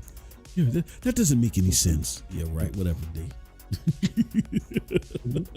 Have fun with them. All right. Yep. But hey, Cold Blood, thanks for that. And P, thank you, bro. I know it's getting late, man, so we're gonna wrap up. I appreciate you, brother, for coming through. But hopefully we can do this again. Maybe we'll do something for the public. This was just something that I'm doing for the members as a thank you to them because they showed out last month in a crazy way. And I told them, I tried to tell people, this is not cap. There's a history behind our content here, and that I'm not just trying to hate on Phil. As you elegantly explained, the algorithm doesn't even work in that favor. You know what I'm saying? It works against PlayStation people. But yeah, there's a history behind that, and we're just trying to educate people. That's all. So. Yeah. 2K's not capping. He was a ham, King's Blood. Y'all came in. I'm like, these new bots are wild. And where these guys come from? I'm like, what? One day, what's wrong with these motherfuckers? Why are they so angry and shit? Yeah. Multiplayer podcast. I'm like, bro. And then we had a little thing, and you gotta show them that video if you still have it. It's funny. Like PuertoRock out there howling at the moon. They'll never catch it. I'm like, yo, this dude went at me. I'm telling you guys, there's some history. There's some good stuff. It was all love. It was all part of definitely. See, and that's it was all part of entertainment. It was all funny. Entertainment. If you got that video, you should put that as members only flashback so they can see it, and they will laugh. No, it was all entertainment. And one thing I got to give you credit for, P-Rock, because I always said this about our friendship and friendship of others. Like a lot of these Xbox dudes, they take this shit personally. They got weird. Like I remember one Xbox dude, I bought him a game so we could play games together. I'll tell you who it is offline. This motherfucker hit me up after I started talking bad about Xbox. It was like, I owe you $60. I was like, for what? Oh, because of that game you bought me. I said, for what? I paid back my debts. I said, what the hell is going on? Yeah, like, dude. What the hell you talking about? It's a gift, so we could play. Like, they take it too personal, man. Yeah, they do take it too personal. They established their lines on the console, which is weird. Like, Z was the biggest bot out there. Exactly. And that was on PlayStation. Yeah. But we're cool as hell. Exactly. We've been brothers since the start. So even the console, even though we was waving our flags for our platforms, it was never personal. It was all entertainment. And then it was a humbling experience for us to, have back and forth for entertainment. But for you to say, hey, look, bro, I've been trying to tell you, Uno. Like, check this out, Uno. Does your members know the breaking point? So what broke the straw for 2K was Phil had like an hour dice summit talking about gaming industry. Yep. And I told him, he out here talking, giving props to PlayStation. MM2K couldn't believe it. Yeah. And when I showed him the screenshot of Phil talking and the back was Uncharted, he said, forget it. It's over. This guy plays in PlayStation. Oh, hell nah. Now that's when we knew. I'm like, this dude really out here showing PlayStation content on his Dice Talk Summit. And you know what's funny? He didn't even show his own shit. That's what made it crazy. That was crazy. Like, oh my God. Like, I was like, no. I'm like, I gotta reevaluate. And that's when them 2K's like, okay, new battle plan. Let me get back to the lab. Write some new rhymes, right? Because things are changing, bro. We need some new batteries and shit. Yeah, new Ghost Rider. This is crazy, bro. It was wild. Devil Shooter, before you go, PuertoRock, Devil Shooter 1-2. I think he follows your content too. Devil Shooter 126M says 2024 will be hell for y'all Xbots. "Quote unquote PuertoRock 2023." Yeah, man. That's all they gotta do. Shout out to the members that support 2K, man. I'm glad we chopped it up. Yeah, it was a good time, bro. Good memories, man. Good memories. Yeah, absolutely. We got to do this again, brother. But I know you got to go. Thank you so much for coming through, man. Can I ask one question? Can I ask just one question? Rattle it off. Are you proud of your brother? Oh, Dark? I'm gonna say yes, because I'm gonna tell you, as much he's entertaining. If you look at his gamer tag, he's already surpassed these dudes that's been capping for Xbox for years. He plays his games. Yeah, that's one thing I'll say. You could say whatever delusional, but look at his gamer tag. He plays his Xbox. He already surpassed dudes that's been doing this since last gen. Yeah, he plays his Xbox and stuff like that, right? But he's entertaining to a certain point. But there's one thing you could guarantee about him is he will play his games. There is no doubt. He will play and beat his games. So that's why, I give him a pass. Shout out. A lot of these Xbox guys don't even play the game they're talking about. Yeah. True. And if they do play, it's like 1 hour. Like, are you kidding me? Oh, yeah. There's dudes still haven't beat Hellblade. Yeah. I beat that shit. Yeah. A 30-minute game, you still ain't beat that shit. Are you kidding me? You hyping this up as the game of the year. You got 2 hours. Listen, bro, another hour, you'll beat the game. Yeah, it's done. Yeah. Just another hour. I don't know that. Like, bro, you know what I'm saying? So that's what I will say this. Dark, he's entertaining, but he does call bullshit. Like, he doesn't want to hear the power bullshit from Xbox. He will call bullshit, whatever. But the one thing about him that you can't take away from him, he will play his games. You see his gamer tag, beat Game Pass. He actually plays Game Pass. He plays a lot of fucking games in Game Pass. I'm like, bro, you are disgusting. Fuck. He said, how can you stomach it? You are adopted, bro. Yep. He really loves Game Pass. He plays the fuck out of it. I'm like, what are you fucking playing? It's on Game Pass. I got faith in Doc. Hey, I ain't taking that away from him. He plays and beats games. Yep. I got faith in Doc because I told him, I said, Doc, you're traveling down the same road that I was traveling. Trust me. I said, when your brother told me about that, you're gonna come to the same road. I said, but at least he admits that Phil Spencer is a liar. That there's hope. Oh yeah, he knows that Phil is a liar. He knows that. He doesn't believe any shit he says. He even says, don't believe the shit he says. Yeah, definitely. T.O., you gotta watch. You're gonna have to watch it on VOD, brother. PuertoRock gotta go, man. I appreciate you coming through, but I told y'all, man, y'all should have been. I kept warning y'all this was happening. Y'all should have been here, man. But we'll do it again. We'll do this again. We'll do it again. All right, y'all. P gotta go. We're gonna end the show. Thank y'all for y'all support. Thank y'all so much. And until next time, we have a special. Oh, I'm gonna give y'all the special one. Sunday, We talked about him earlier. Tim Dog is coming through on Sunday. Ooh, all right. Yo. So listen, you say get this. to hear both of us. Like, yeah, that damn T-Rock was whooping our ass. And that's going to be a great one on Sunday. This, though. Yeah. Despite that, but when he was on the podcast, yes, he brought to light, like, listen, let me give you a hint. Listen, ask him questions. Yo, that dude used to have dinners with Phil Spencer. Yeah. Like literally dinners. Yes. Yep. And they literally, I'm gonna say this, and I don't want to tell his story, but the reason why Tim Dog went crazy on Twitter, right, and just ripping him apart, people don't really understand. He took it personal because listen, there's a difference between us talking, right? Yeah. And me saying shit online, whatever. But when you sit down with somebody and you shake a man's hand and you say your word, break bread that's with the different. motherfucker. Yeah. When you break bread with somebody and they promise you something, that's different. Yeah. So when Tim Dog realized, yo, this dude stared me in the eye and lied. It was just using me. That's So this was personal for Tim Dog because they don't understand. He literally was eye to eye with Phil. They shook hands, and Phil face to face was telling him this stuff. So Tim Dog would go out there and be like, yo, Phil talked directly to me. I got this. Yep. And when all that shit fell to the side, he was like, yo, this dude lied to me from a man-to-man perspective. So it was personal for Tim Dog. It was bullshit. He says, you don't, and he's from New York. So you don't do that shit. Yeah, you'll do that to the New Yorker. Yeah. And then hold back on your word. No, Tim Dog's like, nah, we're not doing this. This is crazy. And that's why talk on that is crazy. He goes into details on the stuff. Yeah. The phone conversations, cell phone calls, dinners, luncheons. Crazy. Like literally stuff. Phil talking to him on stuff. Well, I'm gonna antagonize him. I'm gonna antagonize him, P, for the first 15 minutes. Try to open my eyes, get under his skin, like how we do in the DM, right?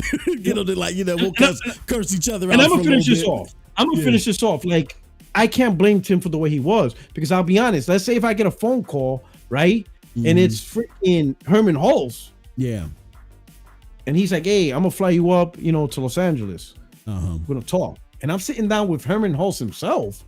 We shake hands, we're eating, whatever. I introduce him to my wife. He introduced me to his wife. I'm like, we just talking now. And he tells me, this is what we're going to do. I need you, if you could do this. I'm like, fuck. Yeah. I don't got an insider. This is Herman Hulse. I got that shit. Yeah. Run. And I tell people, this, and this. And nothing happens? Yeah. Bro. I would torch PlayStation down. They're making me look stupid when we breaking bread and you telling me what we're gonna do face to face. That shit is crazy. That's crazy. So I don't blame Tim Dog for why he was, because he had it from the source. It wasn't inside. From the horse's mouth. Yeah. Evan Greenberg, all them dudes were telling them stuff. Yeah. Yep. So he was out there popping off with confidence. He broke bread. It was at the dinner table. It was at the lunch table. So why wouldn't he believe it? So I'm thinking, man, Tim Dog's bugging. But now it opened my eyes. I'm like, I can't blame Tim Dog because I would be the same way. If Herman Hulse sitting down invites me and we're talking on the phone. I pick up the phone, Hulse. I'm like, hey, what's up, Herman? We on first name basis. And he's like, yo, this is going to happen. I'm like, cool. He goes, yeah, I'm going to fly out to the next PlayStation show. Cool. When we talking? Yeah, I'll be saying all that shit. Why wouldn't I? Yeah, I wouldn't be thinking he's lying to me, especially he's putting all this effort to get to know me on a first name basis. That shit is crazy. Yeah, that shit opened my eyes. I'm like, yo, that is wild. That's true. That story. So yeah, you're gonna, hey, you want to tune into that. You guys want a precursor or something? I'm gonna try to do somewhat as good as yours, but that's a great one. You got to watch to sit down with PuertoRock. Y'all definitely got to do that. That opened my eyes, and that just made me look at things differently because I can understand that. Again, it's one thing you get an article or email, exactly. Right. But when you're on first name basis, like this person. Like they're just randomly calling each other up and meeting each other at a bar and having a drink or whatever. Yeah, that's a special type of bond. You think? After the podcast, they would just talk normal stuff, sports. Like it was a good relationship between the two. Yep. They had a good, solid relationship. Yep. At least he thought. Yeah. Yeah. Exactly. Yeah. That's crazy. That's a great point. Wow, experience. And I was like, wow, how did Tim Dog get that much in bed with them, like to that level? That shit is crazy. That shit's like, wow, that's incredible. Yep. Yeah. But hey, Crazy times, things brother. change. And what's really, I remember when he said what really bothered him was they didn't warn him. Yeah. If they would have told them, Yeah. like, listen, hey, Tim, we known each other for years. Yep. New directions happening. Yeah, exactly. He would have been cool. He would have been cool. If Yep. they would have just told him up front that and explained to him, we can't go, it just doesn't work anymore. We have to go this direction. But they blindsided him. You know what that is? He found out Sea of Thieves was coming to PlayStation with the rest of us. Yeah. Yeah. He's like, what the fuck? Yep. Not even a text message? Like, he found out when we all found out. Yeah. He's like, it's like picking up the newspaper. Yeah. Well, you're being fired today. Hold on. What? Like, I'm being terminated today. Yeah. Like, what the fuck? Like, everybody knew. Like, hey, I'm sorry, man. Yeah. You know, maybe you look up. You're like, what are you talking about? Oh, you didn't see on Twitter? They fired you. Yeah. The fuck? Yeah, but anyway. It's But good gonna be talk, crazy. brother. Yep. Hey, Hey, definitely. Thank you for coming through, and we'll close out on that. Appreciate you, brother. Yeah, appreciate no you, doubt. P. Check out Gotta get you on the PuertoRock77 on Twitter, on YouTube, and where else can they find you, P? Oh, that's it. I keep it on Twitter and YouTube. I just keep that's it there. He said this shit Yeah, is getting crazy I now. can't handle any more multimedia. I can't do it. I tried to do the TikTok. I can't do it because that's a whole new culture, whole new algorithm. I'm like, I can't. I tried it for a little bit. It was giving us a Maybe if little I make success this a when I started. career, Yeah. but this is not my career. This is a hobby, and I just do it because I enjoy the community. Yep, exactly. Yeah, you got to going Twitter. on TikTok is a career. Yeah. Oh man, yeah, it's work now. Now it's work. Now I'm not doing that. I'm having fun, enjoying the community. Shout out to the chat. Shout out to the members and stuff. It's a good time. And we will catch you guys early bird special tomorrow morning, 8:30, 9:30, where we'll reflect on some of this. And then I got a video. Don't know what it's going to be about yet, but again, we thank you, PuertoRock, for coming through.